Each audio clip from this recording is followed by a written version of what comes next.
Olá, pessoal. Estamos aqui na segunda edição do MagdaCast. Assuntos de Copa do Mundo tomando conta da nossa mente. Tivemos a primeira edição falando das quartas de final e agora semifinais definidas. França e Espanha, Inglaterra e Argentina.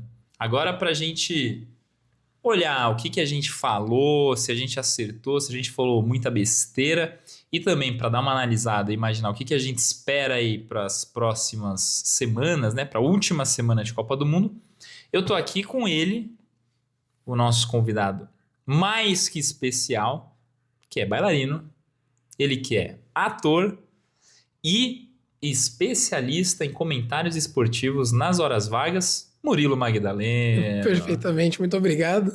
Estamos aqui de novo. Eu sou aquele especialista em comentários porque eu sou bom em comentar. Isso. Não disse que eu vou acertar, não disse que os comentários são especiais, que os comentários são especializados. Não, os comentários não são nada. Eles são comentários. Mas eu sou um excelente comentarista. Então eu vou comentar. Comentar o que foi a Copa, o que está sendo a Copa e o que a gente acha que vai ser. E também vou comentar os meus próprios comentários do outro vídeo. É para isso que a gente tá aqui. Esse aí eu tenho bastante coisa para falar.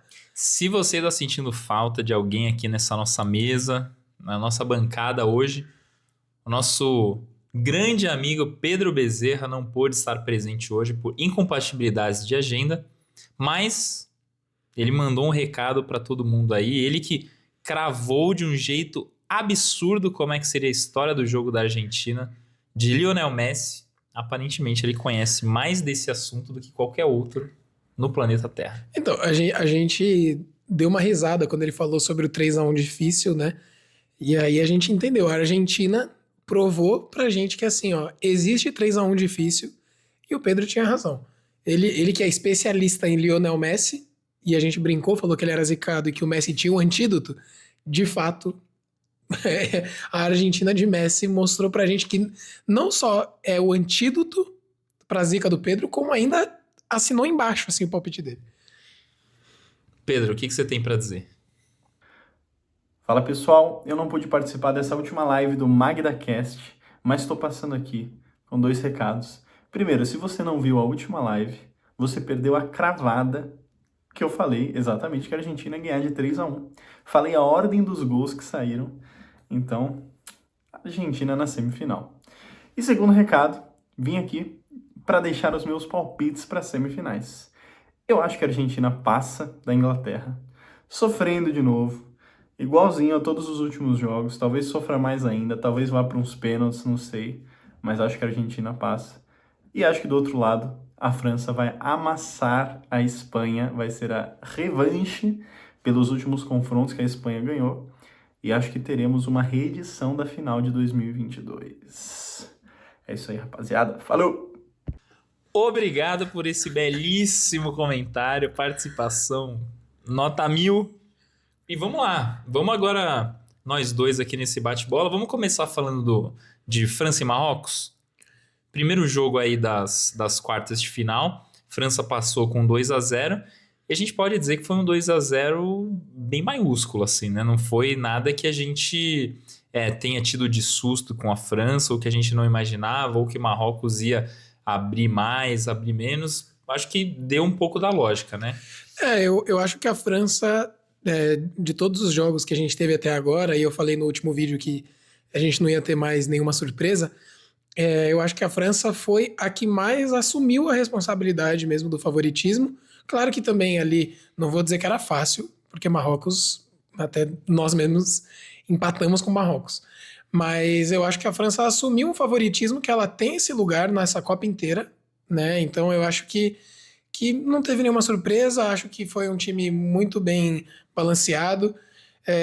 Eu acho que é uma seleção que ainda não sentiu aquele peso de estar jogando muitos jogos seguidos, e eu acho que essas estratégias a longo prazo ainda não foram muito sentidas assim para a França, né? Então tem outras seleções que transitam muito o seu favoritismo, tem outras seleções que começaram bem a Copa e foram piorando, outras começaram meio mal e vão achando. A França tá mantendo esse padrão de jogo, tá jogando bem, tá dominando os jogos que joga, então acho que foi bem dentro do esperado mesmo. A França começou bem a Copa, continuou bem a Copa e tá chegando no fim ainda bem. E né? tá com cara de que vai terminar muito bem a Copa. É uma França bem sólida, eu acho que assim, a geração é espetacular, os talentos são muitos, é um time que chama a responsabilidade mesmo, né?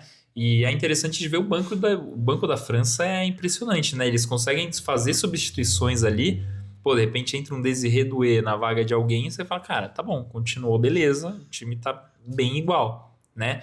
Pra quem joga FIFA e jogava ou joga o Ultimate Team, eles têm ali o banco inteiro é perfeito. Assim. Perfeito. Você pode só escolher quem que você gosta mais para ser titular, mas que o time funciona bem. O banco da França facilmente seria titular de qualquer outra seleção, assim. Tem jogadores que poderiam ser titulares da seleção brasileira, tem jogadores que poderiam ser titulares entre os outros 3 semifinalistas. Então eu acho que a França tem um elenco muito bom, acho que por isso eles conseguem ter uma rotatividade muito boa no elenco, e isso também acaba diminuindo o desgaste, né, da seleção. E é engraçado porque Marrocos foi um time que foi bem competitivo em todos os jogos que fez, né? Como você falou, empatou com a gente, empatou com a Holanda, ganhou bem, assim, né? Outros jogos, mas contra a França eles não conseguiram mostrar, né? Acho que isso diz muito sobre como a França impõe o seu jeito de jogar, cara, a velocidade que eles têm, a qualidade de bola que eles têm. E acho que a única polêmica ficou por conta do pênalti marcado no primeiro tempo lá a favor da França, né? Pênalti no Mbappé, que o Mbappé errou. E eu acho que é um pouco essa lógica de, pô, pênalti mal marcado é pênalti mal batido. Porque... A bola vai cobrar. Porque, cara, assim, na velocidade normal, eu entendi que foi um pênalti bem marcado, porque era um lance muito rápido, o Mbappé tava vindo muito rápido, mas claramente numa outra câmera ali de frente pra jogada, dá pra ver que ele toca a bola e já vai dando aquela desmontada, ele vai procurar o zagueiro, que deu um carrinho limpo ali, teoricamente, né? O juiz não viu e acho que tudo bem não ver. O VAR não chamou. Não acho que tudo bem não chamar, mas ele perdeu. Então, bateu bem mal, inclusive. O Bono segurou com alguma tranquilidade. Então, eu acho que essa foi a principal polêmica, porque foi um jogo onde a gente esperava um favoritismo e ele se concretizou. Acho que os jogos eles foram indo em níveis de dificuldade, assim, né? A gente teve essa França e Marrocos que foi relativamente tranquilo, um Espanha e Bélgica um pouco mais apertado, né? Que se resolveu nos acréscimos, e depois 2 jogos na prorrogação. Então acho que o nível de emoção foi aumentando. E dá para dizer que a França é, de fato, uma das principais favoritas aí ao título, mano? Eu acho que sim. Eu acho que a França, ela, como a gente falou, como você acabou de falar, ela é aquela que se colocou como favorita desde o começo. É uma seleção que vem num crescimento muito forte, não digo só nessa Copa, digo nos últimos anos. Então, é uma seleção muito forte, uma seleção muito boa, vem se provando, vem amadurecendo um elenco que já vem se repetindo, as principais peças vêm se repetindo e amadurecendo. E acho que, agora mais para a fase final, eu acho que é a seleção mais sólida que tem. Quando eu falei no último vídeo que eu achava que não ia ter mais surpresas, eu realmente acho muito difícil que a França perca. Eu acho, já adiantando, não quero me antecipar demais, mas eu acho que a França é a favorita para ser a campeã. Eu acho muito difícil que alguma seleção consiga bater de frente com a França, e diferentemente da Argentina, por exemplo, que é uma seleção que começou meio duvidosa, mostrou muita personalidade, aí terminou a fase de grupos lá em cima, e aí vem mostrando uma certa dificuldade de manter a consistência, manter o ritmo de jogo. Então eu acho que a França é um time mais sólido, e um sólido no nível muito alto. Então acho que a França é a favorita dentre as 4. É difícil de imaginar que alguma das outras 3 venceria essa França.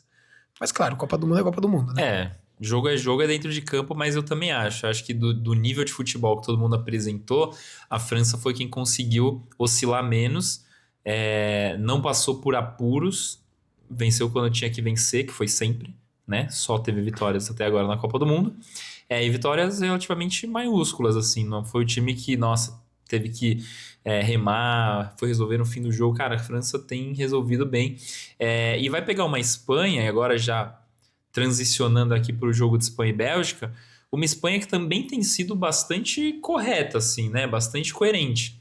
Não teve só vitórias no seu retrospecto aqui na Copa do Mundo, mas arrisco dizer que se a Espanha tivesse do outro lado, pegando uma Inglaterra ou pegando uma Argentina, talvez fosse mais candidata à final do que é hoje, justamente porque está enfrentando a França. Mas a Espanha, que no mata-mata conseguiu passar no tempo normal, né? Ela eliminou Portugal, ela nos acréscimos, ok, mas eliminou. Da mesma forma, nos acréscimos, mas eliminou também agora, né? Então, eu acho que a Espanha ela tem isso de ter uma paciência e de ter uma forma de jogar que me parece um jogo mental muito, muito bem conversado, assim, muito bem decidido, né? O que você acha dessa Espanha aí e como é que foi, né, na sua visão, esse jogo de quartas de final aí que classificou a Espanha para semi? Eu acho que esse jogo ele foi um pouco mais do mesmo, né? Então, os jogos da Espanha, eles têm toda a mesma cara e eu acho que isso é um grande mérito da Espanha, porque então não importa quem a Espanha enfrente, eles vão colocar o ritmo de jogo deles, a forma de jogo deles e que vem funcionando, então também é aquilo, o time que tá ganhando a gente não mexe. Mas eu acho que pela primeira vez a Espanha vai entrar num jogo onde ela não é a favorita. Mesmo contra Portugal, que era um dos favoritos, mas era um jogo mais pau a pau. Então era um jogo de igual para igual, e foi um jogo até mais difícil, mas dessa vez a gente sabe que a França ela tem esse favoritismo, né? Independente de que, claro, são dois times semifinalistas, então os dois têm a possibilidade de ganhar, mas eu acho que a Espanha vai ter um pouco esse estilo de jogo desafiado. Então eu acho que a França não vai aceitar tanto essa postura da Espanha de ter a posse de bola e, apesar de não chegar muito no gol adversário, mas não entregar muito a bola pro outro time. Eu acho difícil ver a seleção francesa ali segurando e falando, não, vamos deixar a Espanha atacar e a gente tenta ir no contra-ataque. Porém, a França tem grandes jogadores para esse possível contra-ataque. Então isso também pode ser justamente ali a criptonita da Espanha, seja o estilo de jogo da Espanha. E se a Espanha precisar mudar de estilo de jogo, quem vai dar o ritmo é a França. Então eu acho que a França que vai ser assim, se a Espanha passar pela França, o que eu acho muito difícil, eu acho que a Espanha vai provar para todo mundo que eles têm condição de ser campeões, porque eles conseguem ajustar o jogo deles. E a gente conhece muito bem o jogo deles, tá muito claro, né? Como é que é nessa Copa do Mundo. E a Espanha contra a Bélgica, parece que ela complicou mais o próprio jogo, porque assim, a Bélgica ela teve só 5 finalizações no jogo inteiro. A Espanha teve mais de 20. Então, claramente foi um jogo de uma superioridade gigante. A Espanha teve mais de 68% de posse de bola contra 32%, então, cara, um amasso em termos de quem ficou com a bola e tudo mais. Mas a Espanha, você vê, em um ataque, tomou um cruzamento, que o De Ketelaere lá fez o gol de cabeça. E a classificação veio, inclusive, acho que vale a pena a gente destacar, que num erro do goleiro reserva, que entrou no lugar do Courtois. O goleiro que chama Lamens, o nome de culinária asiática. Perfeito. Né? Que é essa... Você vê o quanto que o multiculturalismo está presente hoje no planeta Terra. Então, você tem o goleiro da Bélgica, com essa homenagem à culinária asiática. E o Lamens, ele bateu roupa num chute do Cubarsí, que é zagueiro. Não foi um chute difícil, ele tentou agarrar, a bola escapou, caiu no pé do Merino, que tinha acabado de entrar, e a bola entrou.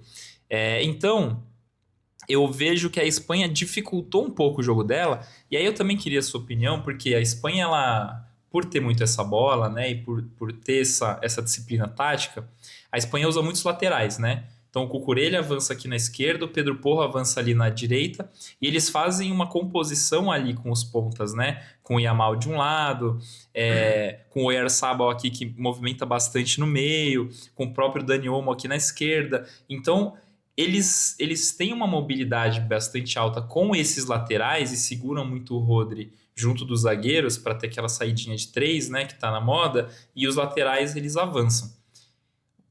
Pensando no ataque da França, que espeta esses caras aqui do lado, que tem muita velocidade com o Mbappé, com o Dembélé, com o Olise, com quem quer que seja, você acha que a Espanha vai ter que ser mais prudente, segurar um pouco esses laterais para não se estrupiar numa perda de bola?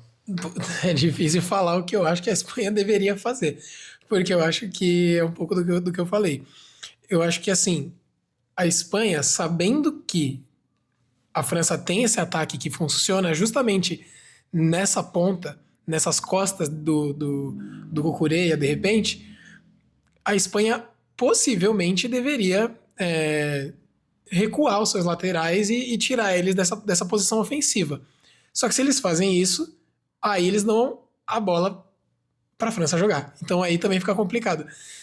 É difícil, porque eu acho que a própria Espanha sabe do favoritismo da França, dá para ganhar, eles têm peças ali que são boas, é uma seleção muito sólida, mas é como eu falei, vai ser muito desafiado. Então eu acho difícil a gente prever o que pode ser uma solução, né? Eu acho que isso deve ser uma coisa que a Espanha deve estar virando do avesso para tentar entender, porque as principais armas deles vão ter que ser armas de defesa. Só que aí, se for ficar na defesa, vai mudar o estilo de jogo. E se mudar o estilo de jogo, o que vai acontecer com a Espanha? Então fica um pouco essa dúvida, né? Eu acho que esse é um jogo que vai valer a pena, porque, de fato, né? É um pouco do que a gente tem visto, quem fica com a bola, trata bem a bola, mas também não abre muito espaço. A França, não sei se vai dar esse conforto todo, porque a França aperta a saída de bola. Acho que vai ser um jogo legal.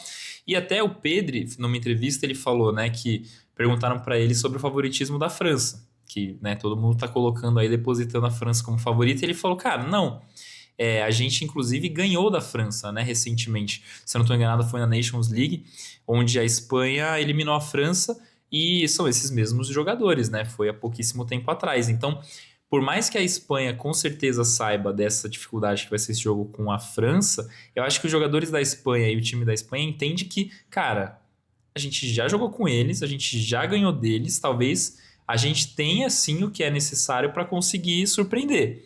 E eles não deixaram esse papinho de não, eles são os favoritos. A gente tá aqui, né, a gente já chegou onde a gente queria. Pelo contrário, eu acho que eles estão de fato entendendo que eles ainda podem ir mais longe, chegar na final, e para isso tem que ganhar dos melhores, não tem jeito. Eu acho que tem uma coisa assim, né? Eu acho que tem alguns pilares que podem desafiar esse estilo de jogo da Espanha.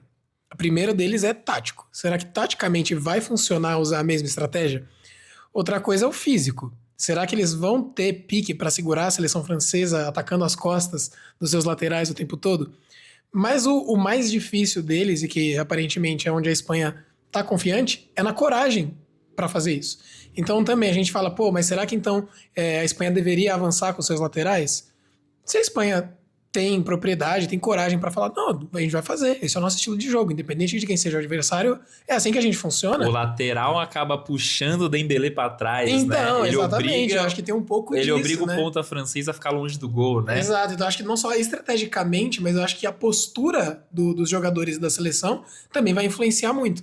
Mas eu acho que bom, só vendo para saber. Eu ainda não consigo tirar o favoritismo da França, mas só o fato deles terem essa postura mais corajosa mesmo para jogar e tentar impor o jogo deles, que é o que fez, né, essa seleção chegar onde chegou, já é, assim, na minha opinião, meio caminho andado. E a Espanha tem um lance de perder e pressionar muito forte também. Eles ficam com a bola, quando eles perdem a bola, eles já pressionam, tanto que contra a Bélgica, eles desarmaram mais a Bélgica do que a Bélgica desarmou a Espanha, então mesmo eles ficando o dobro do tempo com a bola, eles roubaram mais bola do que a Bélgica. Então é bem curiosa essa estatística e esse jeito de jogar. Qual que é o seu palpite para França e Espanha? Eu acho complicado. Eu tô um pouco assim, tô um pouco indeciso em relação a esse placar. Eu acho que vai ser 2-0 França, mas também eu fico um pouco tendencioso a acreditar que vai ser assim 1-0 só pra França. Porque, assim como eu falei, né, sobre essa Espanha que sempre coloca o seu estilo de jogo e nunca foi desafiada, eu acho que isso também serve pra França. De repente, a Espanha pode ser justamente esse antídoto para essa seleção francesa tão sólida, tão maiúscula, tão forte. Então, de repente, ter uma seleção que vai bater de frente com a França e vai falar, não, França, aqui comigo não vai ser assim, pode ser justamente o que vai fazer essa França também não conseguir impor tanto o jeito de jogar que eles gostam, né? Então, só vendo para saber. Então, eu acho que vai ser um jogo de poucos gols. No outro vídeo eu falei que ia ter jogo de 9 gols aqui, 5-4. E não aconteceu. Mas eu acho que vai ser um jogo de poucos gols. E Mas eu acho também difícil imaginar. O Mbappé tá muito bem, o Dembélé tá muito bem. Esse ataque da França é muito difícil não ver, imaginar esse jogo e não imaginar eles comemorando algum gol. Assim, E eles não tremem, né, cara? Eles são muito decisivos. É difícil. Eu acho que a França vai ganhar de 2-1. Eu acho que vai ser 2-1. Eu acho que esse jogo da Espanha, meio devagar e sempre, vai ser premiado em algum momento. Acho que eles vão fazer um golzinho. Você acha que eles conseguem achar um gol nessa zaga da França? Eu acho, cara. Eu acho. Porque o ataque deles não é ruim, velho. É um ataque bom, assim. Mesmo o Oyarzabal, que ele parece ser o 9, mas quando a gente vai ver posicionamento médio, ele fica mais recuado até do que o Yamal, por exemplo. Sim. Então ele acaba sendo um falso 9 que povoa um pouco mais o meio campo para os caras virem aqui para dentro, o lateral ocupar a lateral, o lateral ocupar a lateral e a ponta. Então assim, exatamente. Então eu acho que eles têm armas, por isso que eu não acho que vai ser tão fácil para a França. Acho que vai ser jogão, igual foi Espanha e Portugal, que na verdade não foi jogão, Espanha e Portugal foi um pouco chato, mas assim, de competição. Mas é um jogo de alto nível, né? Mas de uma competição, sabe? Sim, um jogo eu acho bem equilibrado. Eu acho assim, se ainda tem alguma última chance do Yamal brilhar a estrela dele, eu sei que ele é novo, eu sei que ele ainda tem muita Copa e tal, mas se ainda tem alguma chance nessa Copa, que é a Copa dos protagonistas, desse protagonista brilhar, tem que ser agora. Porque eu acho que vai ser muito importante, se a Espanha quiser ganhar, e se a Espanha quer passar, que o Yamal jogue o que ele sabe jogar. Eu acho que também toda defesa sabe que o Yamal tem muita qualidade individual, então eles estão espertos nisso, mas também todo mundo sabe que a Argentina tem essa mesma qualidade e o Messi continua fazendo tudo o gol que ele faz. Exato. Então eu acho assim, Yamal, se você tá vendo esse vídeo, vamos pra cima, cara. Vamos pra cima, porque eu acho que é só assim, só com a estrela do Yamal brilhando, a Espanha consegue passar. E botar medo, né? Ameaçar a França, que de fato não foi ameaçada. Quando teve um jogo mais difícil, foi contra a Noruega na primeira fase, foi contra o time reserva, fez 4-1, então não foi realmente uma grande ameaça. Mudando agora um pouco o enfoque, indo para Noruega e Inglaterra, e a gente já vai para os dois jogos que foram mais animados aí no sábado, né? Então, Noruega e Inglaterra, Argentina e Suíça, ambos foram para a prorrogação. E pensando nesse primeiro jogo, né, da Inglaterra e com a Noruega, a gente tinha imaginado que a Inglaterra teria uma superioridade, e o que a gente viu em muitos momentos foi o contrário, né? A gente viu a Noruega tomando um pouco mais de conta do jogo, saiu na frente, podia ter feito 2-0, a gente já entra nesse detalhe aqui, né? Mas a Noruega que conseguiu ficar com a bola também, assim como fez contra o Brasil, e a Inglaterra não aceitou tanto, mas teve dificuldade de conseguir combater esse meio campo também da Noruega, que estava bem voluntarioso, assim, né? Então também foi um jogo que enroscou um pouco lá para o lado da Inglaterra, apesar de eles terem passado. Eu acho que a Inglaterra sofreu mais do que poderia, mais do que precisava, para no fim chegar num resultado que era um pouco o que era esperado. Não por mim, que eu achava que ia ser 5-4, mas digo a vitória, né? Eu acho que a Inglaterra venceria esse jogo, e eu não acho que seria porque foi muito persistente, mas acho que porque simplesmente faria mais gol que o adversário, ia conseguir lá fazer gol, e se precisar fazer 10 gols, fazia, mas sofreu um pouco, tomou esse gol, podia ter sido 2-0 que ia mudar o jogo. Se fosse 2-0 esse jogo ali logo no começo ali do jogo, né, já ia mudar tudo. Mas é isso, assim, eu acho que é uma seleção muito bem montada, e eu acho que das seleções todas, né, dessas quartas de final, é uma seleção que eu sinto que eles conseguem arrumar o avião durante o voo. Então eu acho que é uma seleção que, apesar de ter as suas dificuldades, contra o Congo foi a mesma coisa, era um jogo que estava amarrado, estavam perdendo, chegou aos 80 minutos perdendo, de repente eles se acham, eles conseguem ter assim um pico de inspiração, assim, de vamos aí, a gente vai conseguir não desistir, que é diferente um pouco aquele guerreiro da Argentina, que é na raça. Eu acho que eles são guerreiros também, vão até o fim, mas eles vão mantendo a qualidade. Não é tanto segurando assim, né, movendo montanhas para conseguir ganhar, é só mantendo a qualidade o tempo inteiro, o jogo inteiro. Então eu acho que isso é uma coisa que faz a diferença, e que de repente faltou isso um pouco pro Brasil também, né? Eu acho que o Brasil também sentiu muito lá quando perdeu o pênalti, e aí quando começou tudo a ficar muito afobado. A Inglaterra segurou, conseguiu manter, tal e conseguiu ganhar o jogo. Mas eu acho que foi mais sofrido do que precisava. E aí, falando desse quase 2-0 da Noruega, né? Acho que esse é um capítulo importante, que é o gol que a Inglaterra poderia ter tomado num contra-ataque, assim, numa pifada de bola ali pro Sorloth, que, cara, acho que foi a pior jogada que ele poderia ter feito, né? Então, um 2 contra 1 com o Haaland livre do outro lado, com um zagueiro entre eles, e o Sorloth não passou essa bola. Além de não passar, ele tentou driblar, ele segurou, ele chutou em cima do zagueiro, assim, ele fez tudo errado. E uma jogada que ele poderia ter ou passado a bola, ou ter feito um 2, porque, cara, ele toca essa bola, todo mundo ia dar vida em cima do Haaland, o goleiro, o zagueiro, ele ia talvez ficar livre na direita. Então, cara, foi a coisa mais impressionante que eu vi nessa Copa do Mundo, e acho que talvez tenha mudado a história do jogo. Como é que você vê isso? Não, eu acho que mudou a história do jogo, assim, o fato dele não conseguir definir aquela jogada, porque se a Noruega faz um gol ali, primeiro que se o Haaland fizesse aquele gol, por exemplo, o Haaland confiante, ele é outro jogador, e ele geralmente tá confiante. Esse é um ponto muito importante, né? Ele errava os gols contra o Brasil e dava risada, ele tava, não, calma aí, pô, tô esquentando. Então, assim, eu acho que mudou a história do jogo o fato dele não ter definido aquilo. Porque se ele dá a bola no pé do Haaland e o Haaland erra, é um lance assim, quase, o Haaland vai fazendo o próximo. Ele não definir revelou assim um nervosismo, e acho que foi um pouco um castelo de cartas ali pra Noruega, sabe? Porque mudaria a história do jogo se fosse gol. Mas eu acho que também mudou o fato de ter tido essa jogada e eles não terem feito esse gol. E assim, eu acho que ninguém no mundo não tocaria essa bola pro Haaland. O Haaland sozinho no meio. Imagina que é um jogo de seleção. Imagina que você tá jogando uma quarta de final numa Copa do Mundo pela sua seleção. Tá que bom. nem sempre vai pra Copa. Pra Copa. E aí você tem o melhor atacante do planeta, que é o Haaland, no meio sozinho. Só ele e o goleiro. E aí você tem a opção de tocar essa bola nele e ele fazer o gol. O que você prefere?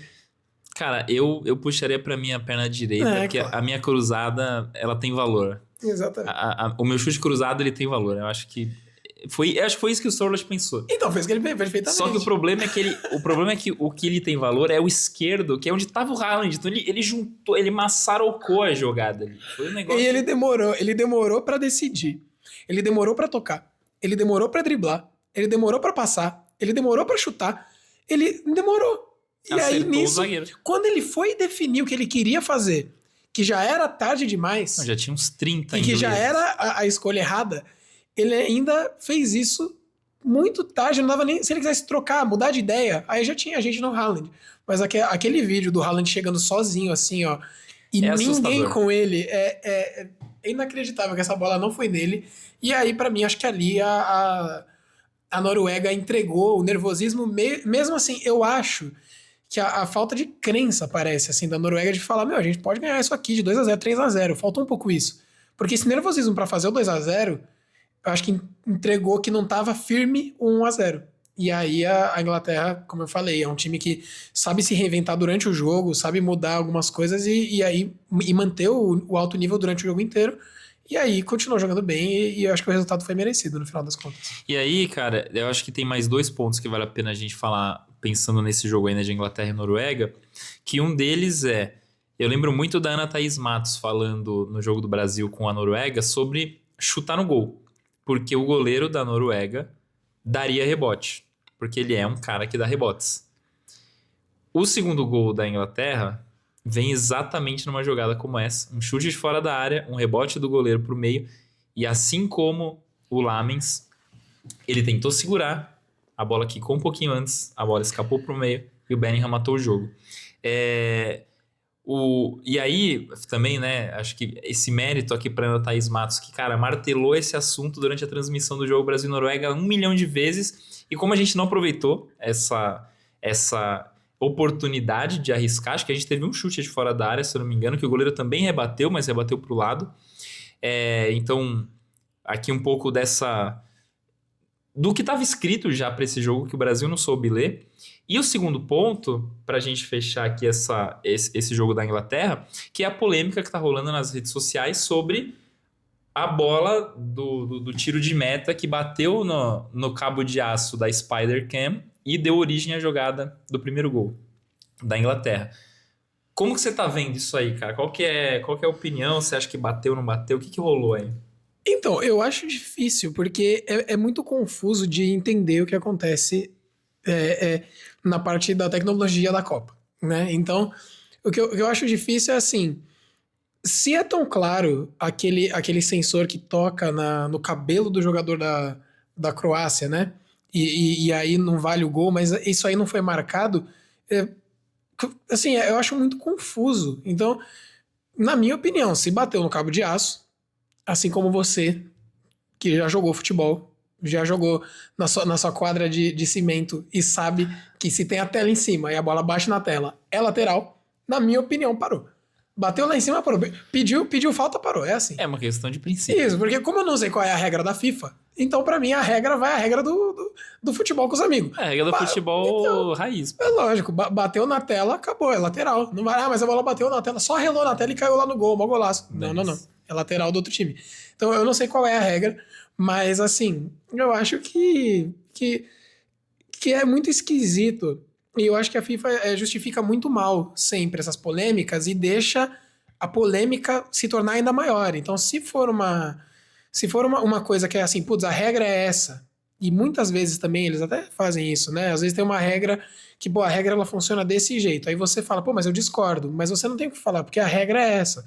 Então, talvez numa próxima Copa as coisas mudem e tal.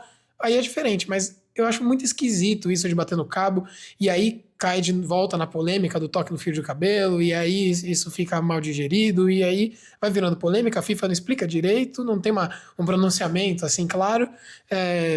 Então assim, eu acho que se bateu, eu vi o vídeo, eu não consigo ver o cabo de aço. Então eu vi o vídeo, eu não sei, mas se bateu eu tinha que parar o jogo, né? Tem uma polêmica grande porque muitos jogadores da Noruega saíram falando desse toque, né? O próprio goleiro, na entrevista depois do jogo, falou sobre isso. Eu admito que eu olhei esse lance. A principal câmera que mostra é uma câmera atrás do gol.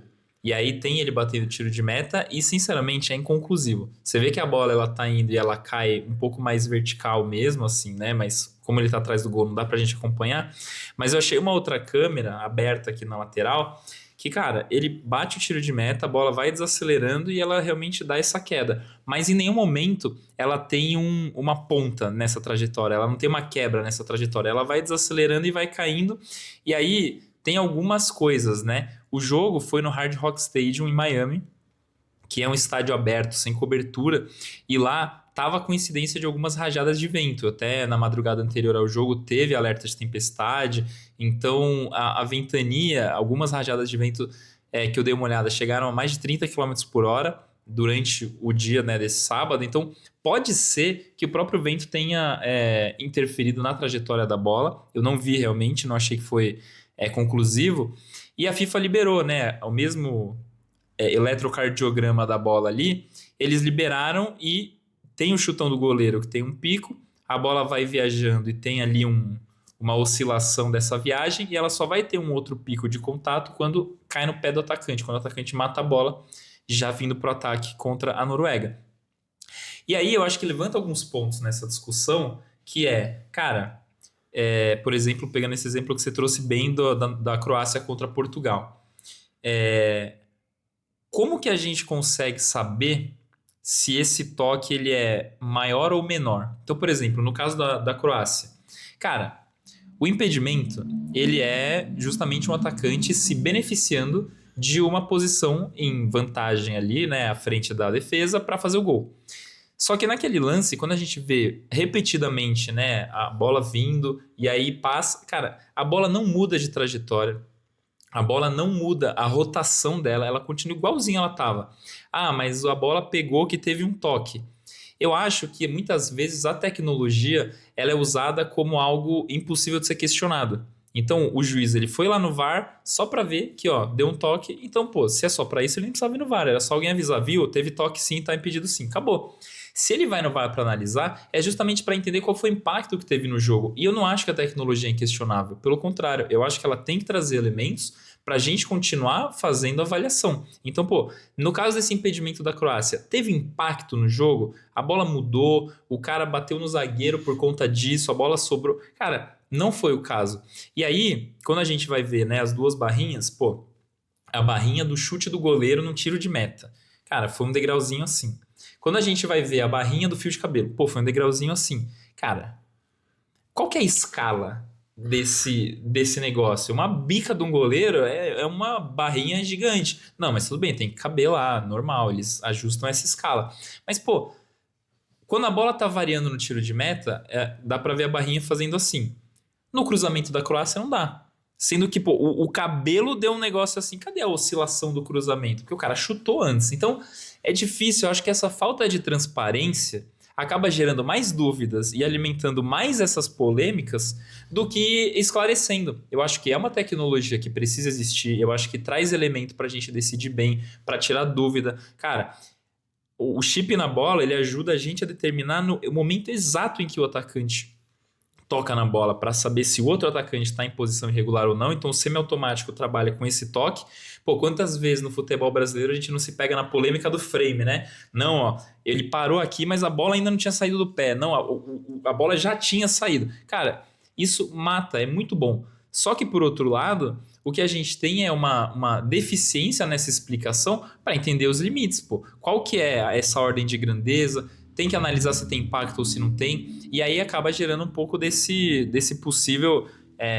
essa ideia de teoria da conspiração, porque tudo é achado e tal. Eu não acredito, eu realmente olhei o lance, olhei a bola, não achei que bateu na Spider Cam, nem nada disso. Você até falou, né?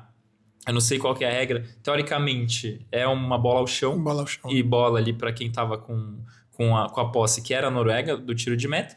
Então, assim, no fundo, eu acho que a FIFA poderia explicar um pouco mais os limites e os casos para a gente não sair daqui com essa dúvida, né? E com essa possibilidade de um negócio que é super para ajudar, a gente acaba não tendo essa ajuda, atrapalha no entendimento, gera polêmica e, ao mesmo tempo, a gente acaba ficando aí com um viés ruim de uma tecnologia que deveria ajudar.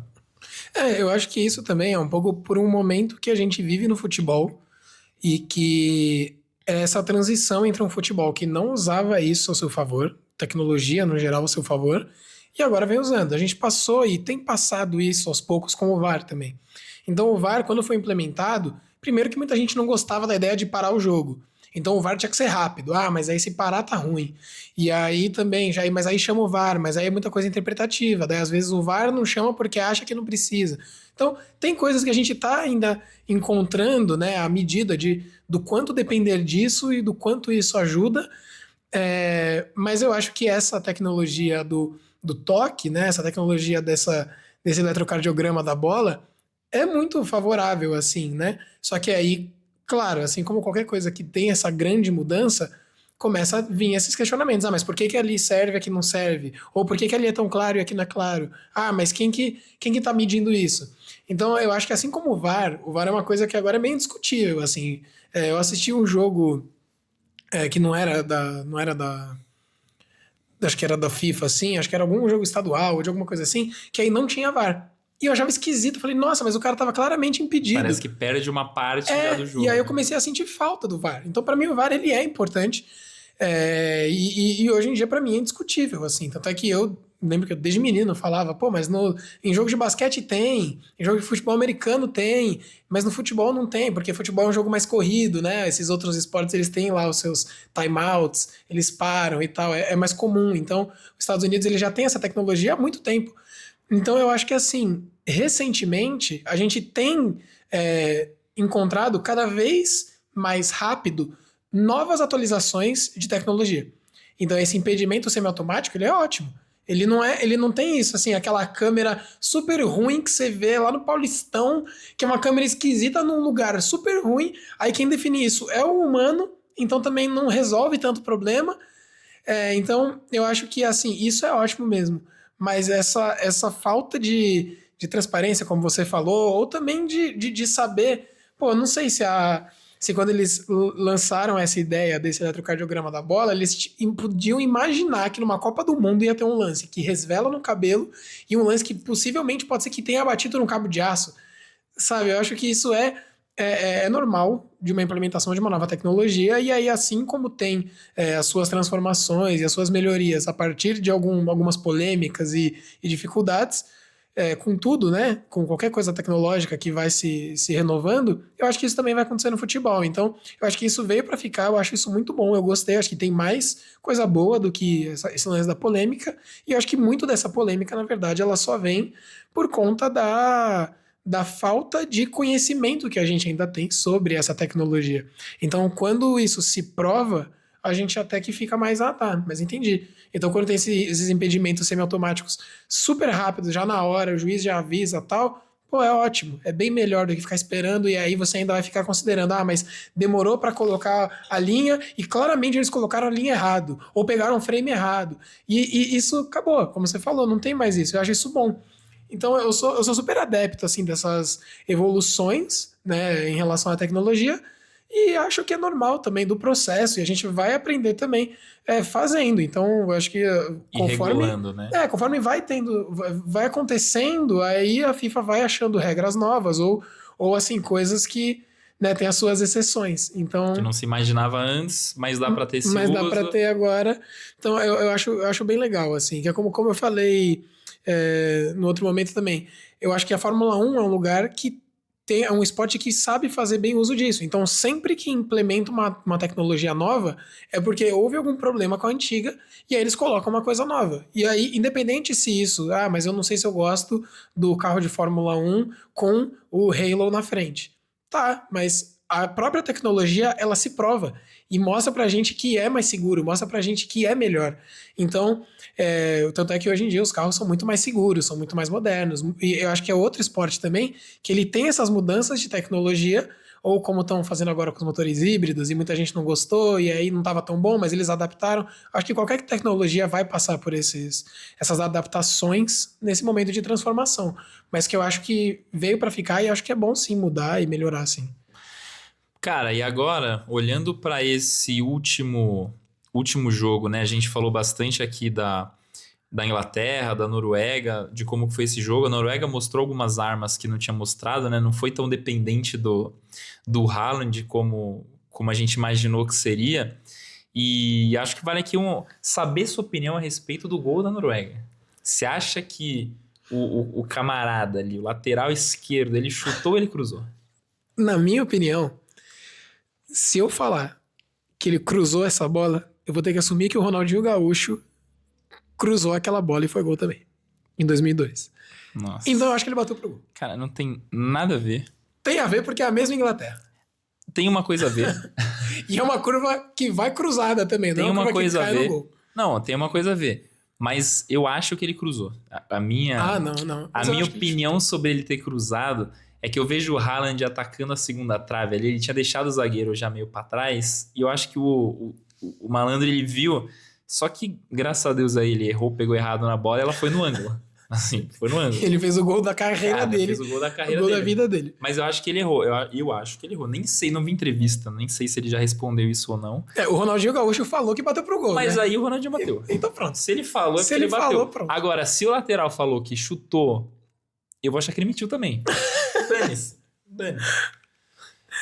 Mas eu acho que essa era o último caso, né? A gente falar aqui de Inglaterra é falar de um time bem competitivo, as próprias alterações. E a Inglaterra também tem um negócio legal, só pra gente terminar de amarrar esse confronto, que a Inglaterra ela foi com uma convocação muito polêmica, né, para a Copa do Mundo. O Thomas Tuchel, ele deixou alguns jogadores de fora, né? Phil Foden, o próprio Cole Palmer.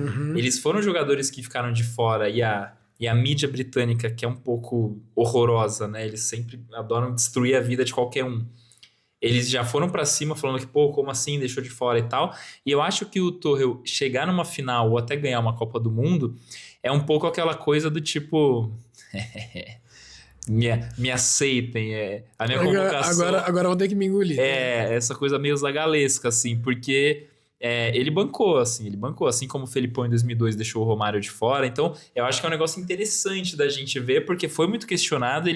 Alguns jogos não teve tanto poderio ofensivo e começaram a questionar, mas eu vejo a Inglaterra como um time que, igual você falou, um time que cresceu ao longo da competição, e até as substituições, cara. Ontem entrou o Spence no lateral esquerdo. Cara, entrou forte, brigando, lutando, foi pra cima, ia fazer gol, inclusive. Falei, cara, os caras, assim, quem chegou, é trabalhador, assim, né? Então eu vejo que a Inglaterra tem um poder importante aí de fazer frente pra Argentina, que é o nosso próximo confronto aqui. A gente vai entrar nesse tópico. Vamos entrar nesse pra tópico. Argentina? A Argentina e Suíça, a coitada Suíça, a pobre Suíça. Tava faltando uma seleção com adjetivo. Tava. No último vídeo tivemos todas as seleções adjetivadas. Cara, e a coitada Suíça que enfrentou uma displicente Argentina, na minha opinião. Você acha que é displicência?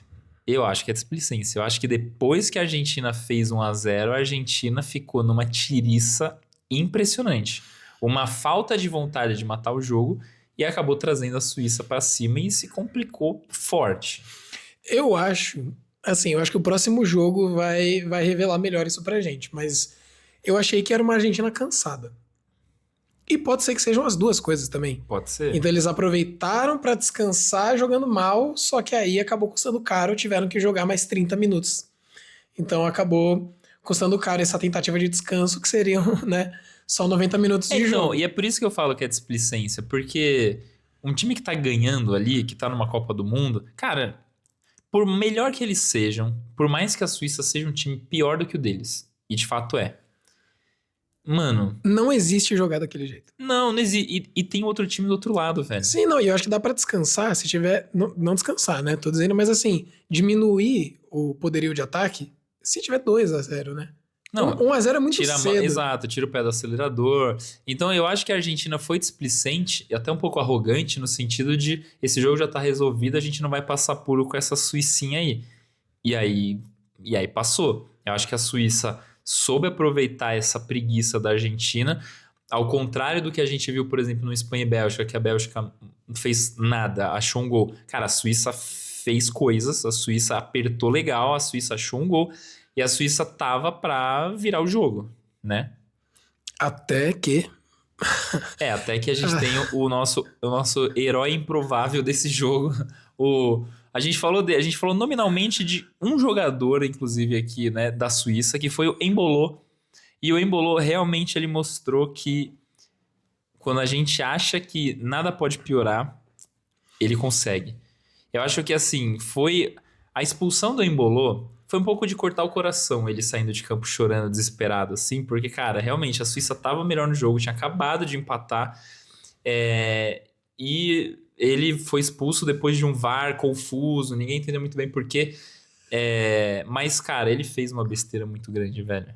Ele fez uma besteira muito grande de cavar aquela falta, de simular daquele jeito, sendo que ele já tinha cartão. Sim, não, e a expulsão dele foi muito circunstancial, né? É uma probabilidade, uma janela de eventos minúscula, Sim, né? Porque... o efeito borboleta, né? Não, exatamente. É o multiverso igual a gente tava falando agora do chip na bola, do fio de cabelo. Cara, o negócio que quando que isso vai acontecer? Pô, essa regra de inverter o cartão amarelo. Cara, muitas vezes o juiz dá o cartão pra um, fala, pô, errei aqui, mas ele já deu, ele não sabe que ele errou. Todo mundo fora sabe. Então o VAR, ele tá permitindo agora, se você deu o cartão pra pessoa errada, seja do mesmo time ou do outro, você pode chamar o VAR e ele fala, ó, você deu o cartão pro cara errado. E o que é mais, assim, assustador desse lance é que se o juiz não tivesse dado o cartão amarelo pro zagueiro da Argentina... Não era VAR. Não tinha VAR. O Embolo não teria tomado esse cartão amarelo e, consequentemente, a expulsão por causa dessa simulação. Então é tão absurdo, primeiro, que ele já tinha um amarelo, e aí foi um amarelo numa pancadona que ele deu no zagueiro no primeiro tempo. Até aí, ok, tava lá se resolvendo com o cara, sei lá. Mas no segundo tempo, cara, depois de um empate, ele simular no meio campo, andando pra trás, o vídeo, ele desmascara o Embolo num nível... É impossível de acreditar não naquilo. tem como acreditar naquilo, cara. Não É tem muito como. ruim. E era pra amarelo. Só que o juiz caiu na do Embolou, que já é estúpido também. E, em segundo lugar, deu amarelo pro jogador. Aí Aí ele deu azar. não tem como. E eu acho que, assim, foi também no pior momento do jogo que podia acontecer. Porque eles tinham acabado de fazer gol. Eles tinham acabado de empatar o jogo. A Suíça tava muito grande. Eu acho que assim como aquele não gol da Noruega mudou o jogo, assim como o gol mudaria, mas o não gol mudou também, eu acho que a Suíça também, nessa hora, eles iam para uma pausa para hidratação muito mais confiantes e assim, meu, o jeito que a gente tá jogando tá funcionando. Vamos bater de frente, vamos continuar e tal. Por causa de 1 minuto que teve isso, eles foram para uma pausa de hidratação, tendo que pensar o que a gente vai fazer agora. Meu Deus do céu, a gente fez o gol, mas e agora? Então foi uma mudança de chave gigantesca. Eu acho que a Argentina ganhou o jogo ali. E Aliás, eu acho que a Suíça perdeu o jogo ali. E dali em diante a Suíça resumiu o jogo dela a não tomar gol, né? Porque aí, assim, o que você falou, o ânimo mudou. Era um time que tava crescendo, que tava aguerrido, que tava animado. De repente fala, opa, essa é a nova realidade. Ou essa é a velha realidade, que a gente tá numa pior contra a A Argentina. gente sabia que... E aí eles tiveram que se defender. E, cara, vamos combinar. Aquele gol aquele segundo gol que foi do maninho lá do Atlético de Madrid, como que é o nome dele? Não me lembro o nome. Cara, mas foi o golaço. Mas foi um gol, assim, pelo amor de Deus, que foi um achado, acho que é importante a gente ressaltar que foi uma assistência do Flaco Lopes. Palmeiras. Eu acho que o Flaco Lopes, ele mostra... O único jogador do futebol brasileiro ainda em atividade na Copa do Mundo. Ele mostra toda a visão de jogo dele num passe pra trás, que quem resolveu foi o outro camarada que a gente esqueceu o nome. E, cara, foi, assim, um lance absurdo, um gol absurdo. E aí desmonta a defesa da Suíça, que teve que ir pra cima e toma o terceiro no contra-ataque e aí não tem o que fazer. Eles já estavam no modo freestyle lá, né? Eu acho que é isso. Eu acho que a Suíça foi muito além das expectativas quando conseguiu bater de frente com a Argentina, por bastante mérito da Suíça, mas também pela displicência e cansaço e escolhas que a Argentina vinha fazendo durante o jogo. Então foi estranho ver a Argentina batendo de frente com essas seleções. Digo já desde Cabo Verde, digo Egito, digo agora a Suíça. São sempre jogos que a Argentina está passando ali no limite. Mas eu não sei se eles estão guardando, né, um pouco para o final, guardando energia para o final do jogo, se eles estão guardando energia para o final da Copa. Mas é muito arriscado jogar desse jeito. Porém, quando tem a expulsão, aí o jogo foi para aquele modelo que era o que a gente estava esperando.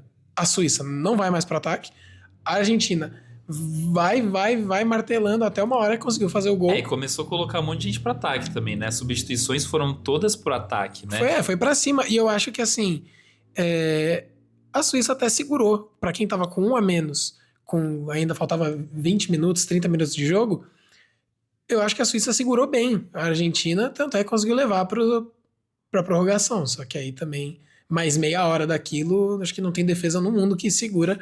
E aí é isso. Aí teve aquele golaço da Argentina e logo depois, aí acabou, né? Aí é um efeito dominó, assim, que aí a Suíça precisava fazer um gol, mas não tinha mais elenco para fazer o gol, e aí as coisas vão se enrolando. E, enfim, é uma vitória da Argentina, eu acho que mais uma vez uma vitória difícil. E a Argentina, eu queria fazer essa minha análise da Argentina, porque a Argentina, eu não acreditava tanto na Argentina, claro, é a atual campeã. Antes da Copa? Antes da Copa eu não acreditava muito. Então, no começo da Copa, era uma seleção que eu falava, não vai ganhar, mas ainda tá batendo de frente, ainda, né, pô, tem lá os seus jogadores bons e tal, mas é isso.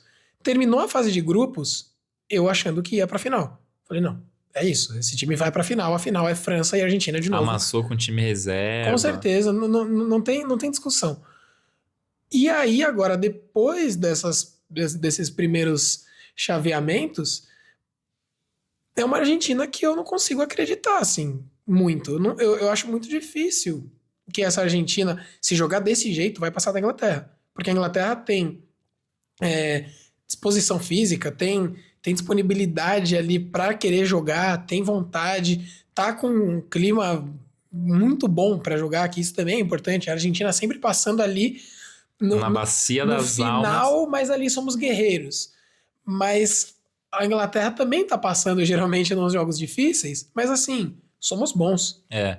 E eu acho que tem um ponto da Argentina, cara, que tem 3 caras ali no meio campo, que é o Enzo Fernandes, o McAllister e o Depou, que, cara, eu acho que eles não estão fazendo uma Copa do Mundo de destaque. Eles, obviamente, tiveram bons momentos. McAllister fez gol ontem, o próprio Enzo Fernandes fez gol, o gol da vitória, né, de cabeça contra o Egito, mas eles não estão sendo fundamentais e decisivos nesse meio campo, cara. Eles estão combatendo, mas o meio campo da Argentina não tá tudo isso. Então, lógico, a gente ter 3 caras como esses que não estão jogando tudo isso e a Argentina tá passando, tipo assim, opa, e se a gente quiser jogar? Vamos para os ameaços agora. Então, a Argentina ainda tem um teto onde ela pode chegar e melhorar. Mas, por outro lado, será que depois de tantos jogos, a gente já tanta água passou debaixo dessa ponte, será que agora vai sair alguma coisa diferente deles? Então, eu acho realmente que a Argentina tá devendo um pouco, apesar da emoção e do resultado, que é uma coisa bem argentina, bem Boca Juniors das ideias, assim. Sim. Mas eu também acho que, cara, olhando hoje para esse Inglaterra e Argentina, é um jogo bem aberto. Eu acho que não tem favorito, ao contrário de França e Espanha, que tem um favorito, que é a França. Mas eu vejo a Inglaterra com mais possibilidade, com mais argumento, com mais coisas. A Argentina tem o Messi. Isso a gente não pode duvidar nunca, que é a capacidade do impossível, do improvável, do talento e tudo mais. E, enfim, sempre está disponível para fazer alguma grande surpresa. Mas eu acho que a Inglaterra tende a ganhar esse jogo, cara. Eu tô mais pra Inglaterra do que pra Argentina aqui. Então, eu também acho, por exemplo, no jogo da Argentina contra a Suíça, acho que por bastante mérito da Suíça, não era um dia bom pro Messi. E aí a Argentina, ela sucumbe. Porque teve aquele lance, por exemplo, que era o escanteio, que o Messi bate o escanteio e eles já devolvem a bola no Messi, mas tá impedido. Então, assim, é um desespero para colocar o Messi para jogar e que a Argentina chega a esquecer que tem jogadores bons, tem jogadores de seleção, que tem jogadores campeões mundiais. Então, a Argentina tá tão em função do Messi, desse brilhantismo do Messi e tudo mais, que quando o Messi não tá no seu dia bom, a gente vê eles passando sufoco com esse time. Então, assim, claro, quando foi contra Cabo Verde mostrou que é uma seleção que consegue bater de frente. E a Argentina jogou bem aquele jogo. E Cabo Verde jogou bem aquele jogo. Então foi um jogo cheio de gols e que foi pra prorrogação, cheio de gols e com todo mundo batalhando. Nesse jogo era um jogo amarrado, uma Suíça com 1 a menos, mas que também não parecia muito, parecia só um time retrancado. Então tava muito esquisito, assim.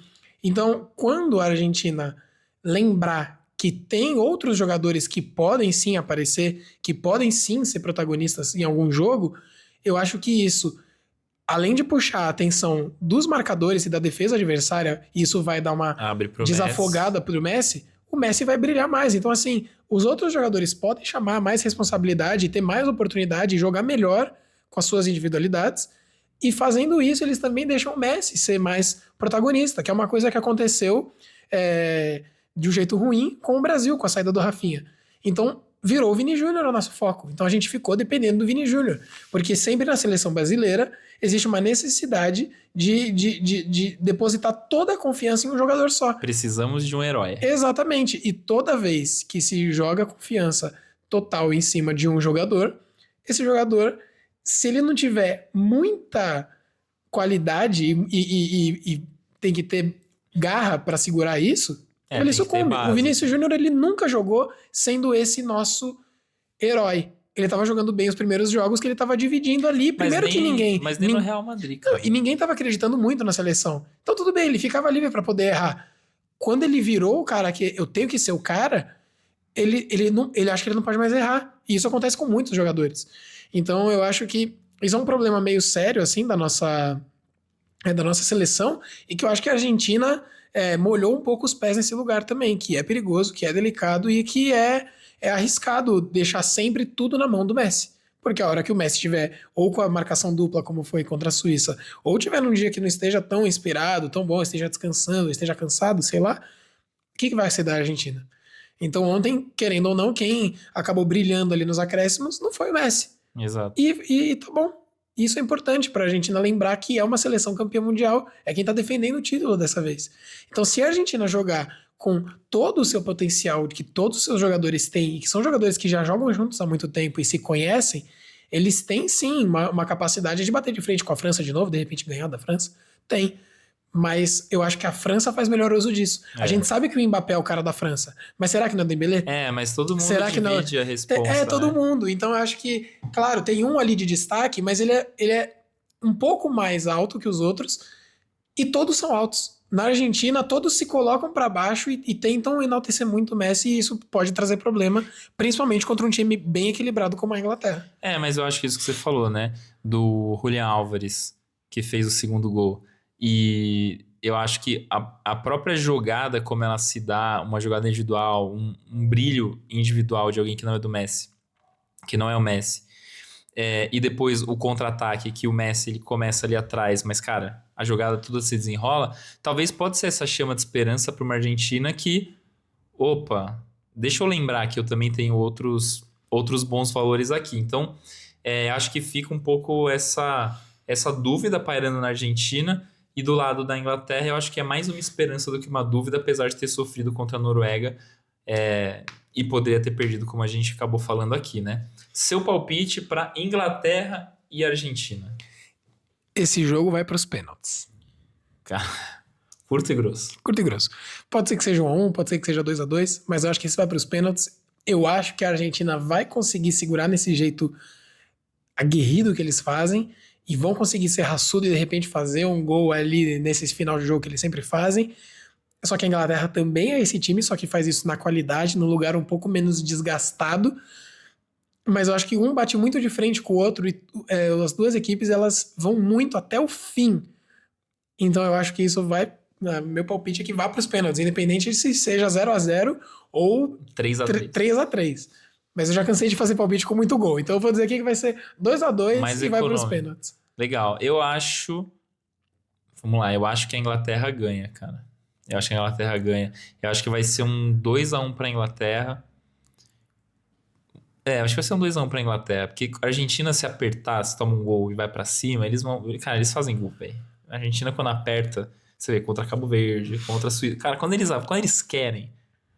Mas eu então acho que 2-1. Acho que a Argentina faz gol, acho que 2-1 para a Inglaterra. E aí, num cenário racional, na minha cabeça, uma final França e Inglaterra, mas não é absurdo, nem um pouco absurdo, mesmas probabilidades de um França e Argentina. Mas a final dos sonhos é Espanha e Inglaterra.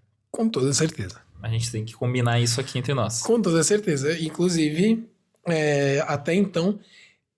Os jogos da França determinam o quanto eu tô torcendo pra Argentina. Porque, assim, eu sei que o único time que bateria ali mais ou menos de frente com a França seria a Argentina no seu estado mais... né? Na pura classe. Exatamente. Mas, então o que acontece? A França vem jogando antes e a Argentina é sempre a última rodada. Então a França joga, se a França ganha, que é o que aconteceu todos os jogos... Aí eu falo, putz, a Argentina tem que ganhar agora, então pra ter uma final disputada. Vai, Argentina, faz alguma coisa. Faz alguma coisa aí. Então tem sido assim. Então, se amanhã, por tudo que acontecer, se amanhã a Espanha ganhar, eu vou torcer muito pra Inglaterra. Mas dentre esses 4 times, independente de resultado, de como vai ser, eu tô torcendo pra Inglaterra. Eu acho que é uma energia muito legal, eu acho que é uma seleção que merece pra caramba. Eu acho que se essa Copa cair nas mãos finalmente do Harry Kane, vai ser um pouco dar uma lavada na alma dele de ter sido tanto tempo espantatítulos, de repente ele tem ali numa temporada que ele tá voando, talvez uma das melhores temporadas da carreira dele, ele ainda vai ter uma Copa do Mundo, então ele vai ser premiado, assim, sabe? Seria quase toda a espera valeu a pena. Assim, exatamente. Né? Porque, eu acho que seria você foi coroado com a Copa do Mundo. Exato, seria uma história muito legal de ver, assim. E ele já é tiozão, né? Ele tá com 30 e... Exato. 30 e acho que, assim... também sairia um pouco da narrativa de que ele só finalmente ganhou um título porque ele foi pro Bayern. Então não, ele ganhou uma Copa do Mundo contra todo mundo aí, contra todos esses jogadores super bons e essa época que a gente vive com muitas estrelas. Então, vamos ver. Minha torcida vai pra Inglaterra e... Eu acompanho, cara, acho que... Assim, dos 4 times que estão aí, eu tenho ranço com a França por motivos puramente pessoais, porque a França não cansa de eliminar a gente, então não gosto. Tenho birra. São os rivais. Detesto. São os rivais por experiência, sim, né? inimigos também. Argentina, pô, não gosto, porque... Cara, porque eles têm o Messi, legal, mas eles têm um compilado de xenofobia, de racismo, que não é legal mesmo. Então, pô, também não quero que eles ganhem.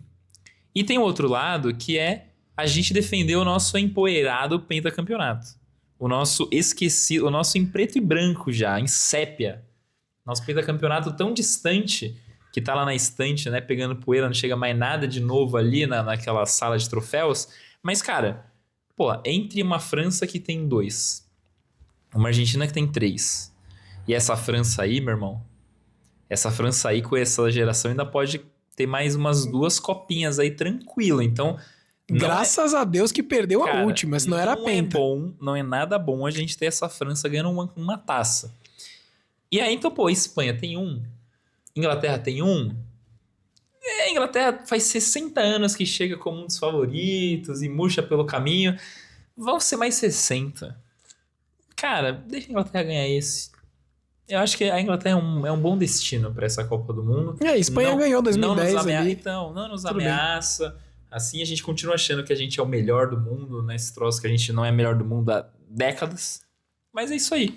Eu acho que Inglaterra seria um bom palpite, mas a gente vai descobrir isso após as semifinais. Semifinais que acontecem agora no meio da semana. E aí, no domingo, a gente tem a grande final. Então, a gente deve voltar aqui para fazer uma análise do que esperar dessa grande final no próximo episódio. Analisar aí como é que foram as semifinais.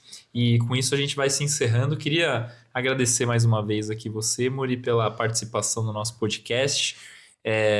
Enriquecendo com os comentários, com pontos de vistas extremamente embasados, com muita teoria, com muita informação, muita atualização. Bastante embasamento pessoal só, literalmente só o que eu penso mesmo. Mas eu que agradeço o convite e vamos ver o que vai acontecer agora nessas semifinais aí. E torcer, né, para que seja uma final... Espanha e Inglaterra ia ser incrível se fosse essa final. E bom, é isso, minha torcida eu já falei, e aí a gente faz uma próxima live para anunciar a final. Muito obrigado, pessoal, todo mundo que assistiu. Até a próxima. Vamos nessa.